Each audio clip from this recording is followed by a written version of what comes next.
Good morning. Welcome to Ramblings with Joe. I have an early start tomorrow, so I thought I'd do a late night podcast, so no coffee tonight. But I won't put this out until in the morning. I have a bit of a let me just start with a short thing that I have a thing about. You ever met the preacher or the pastor who was driving the Mercedes, who was driving a BMW, who had a church that was beyond beautiful, that had an unbelievable house that he owned outright? Yeah, I got no use for that person. I just don't. It is hedonistic on a level that most of us will never see. And if you've done it off of the back of a religion, not good. Now, if a pastor, and I have met several, is in business and he's still doing, he's still preaching God's word and doing what he needs to do without making a huge amount of money from the church that he's providing for, that's different. And that I can respect. If he's made a good amount of money in business, I'm all for that. That's money he's earned. But there's another thing that has bothered me. You know those guys that make millions of dollars on, well, let's say Wall Street, or they go into business and they make a killing, and it is awesome. And they have just they've gotten to the level where it's not the money anymore, it's the scorecard. And they're not really interested in having the money. They're just interested in what that scorecard says. So instead of 1 million, they want to have 10 million. Yeah. I get that. I do. You hit a certain level and you're no longer doing what you're doing. As long as you're, being ethical about your job and not stealing, I'm okay with that. But when those people, when they put that aside and they move to the country and they open up a small egg farm, and now they're making a little bit of a pittance because they find this job more fulfilling. I'm not real hip on that. You go 5 miles down the road and there's an egg farmer who's really struggling, trying to make ends meet, trying to make that egg farm of his working. Meanwhile, the millionaire who's just doing this as some kind of Zen activity that he feels gives himself more fulfillment, well, I don't have a lot of respect for that. That brings me up to an article that I was reading earlier tonight from The New Yorker. And it is How to Leave the USA. And basically, this it's from The New Yorker. It's by Atassa Araxia Abrahamian. Basically, it's called Letter from the Netherlands, How to Leave the USA. I think this is a crock of crap. I read the article. I'm not impressed with anybody in the article. I mean, it's impressive that they made enough money where they're secure enough in their wealth that they can just bail on America and head to the Netherlands. Do it. Go. As far as I'm concerned, good riddance. You made your money here. The country was good enough for you to make a living. But on the flip side of things, you said, and this article specifically targets Donald Trump as the reason that these people are leaving. How sad. You lost. You're taking your toys and you're going, well, not home, but you're running away. Man, I don't understand that. If you really think that this country is in the hands of a tyrant, your response is to run away, to leave. Of all the things in history that you may have learned or not, the one successful thing was to not fight tyranny, but to leave.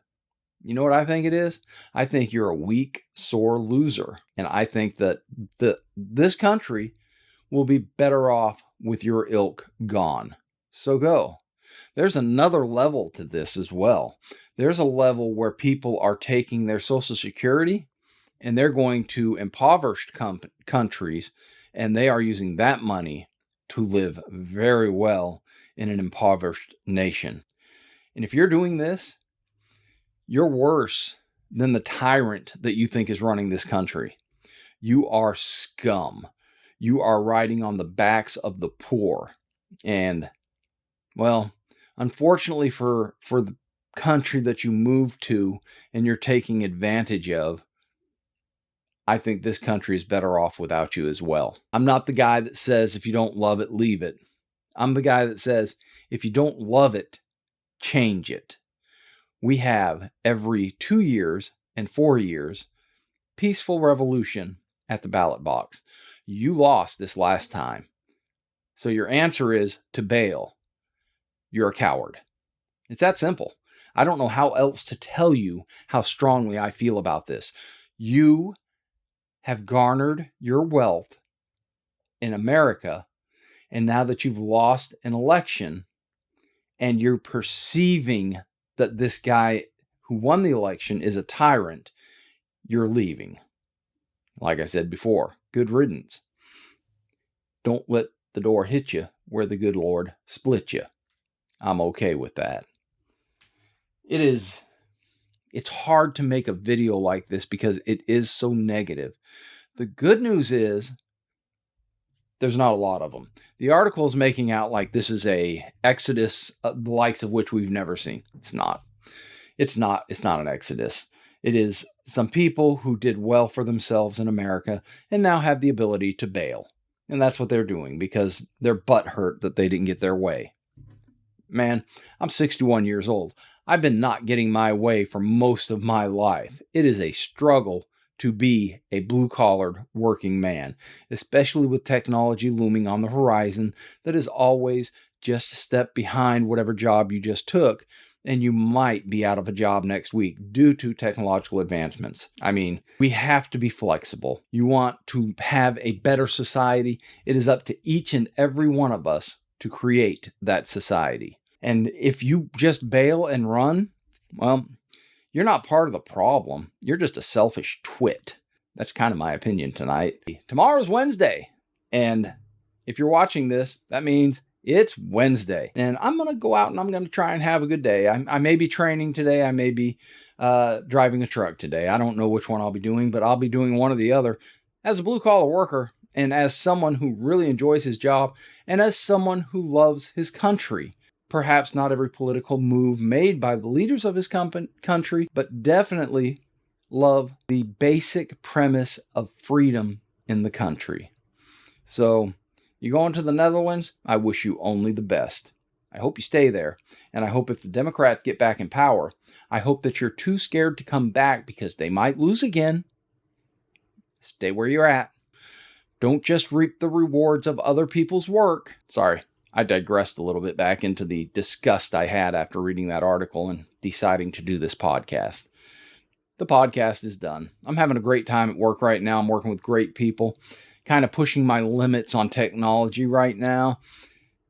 I've been a Mac user for so long now that I'm just not aware of how a Windows machine functions completely. So I'm having to relearn that. I mean, I met my wife on a Windows machine. I think it was a Packard Bell. I'm sure she'll point out what it was if I got it wrong. Hewlett Packard? I can't remember. It was kind of disturbing to read that article, but I'm not going to let these people make me have a bad day. I love where I'm at. I love what I'm doing. The struggle is real, but it is a struggle that I have been blessed with, and I will continue to do until I can't do it anymore. As far as your struggle, if you're leaving the country, bye. Hopefully your struggle's over and you can go live the high life, whether you're living in a impoverished country or you're living in a very well-to-do country and you made lots of money in America and now you're going to go over there and reap those rewards. Have at it. I'm going to go to work both tomorrow and on my political views. I'm going to try and make the country a better place through my political votes, my political stances, how I treat other people, and I'm not going to abandon them. Any of them. even the people I don't like. I pray for the people I don't like. Some people find that hard to believe, but it's true. I do. I also pray that I find a way to like them.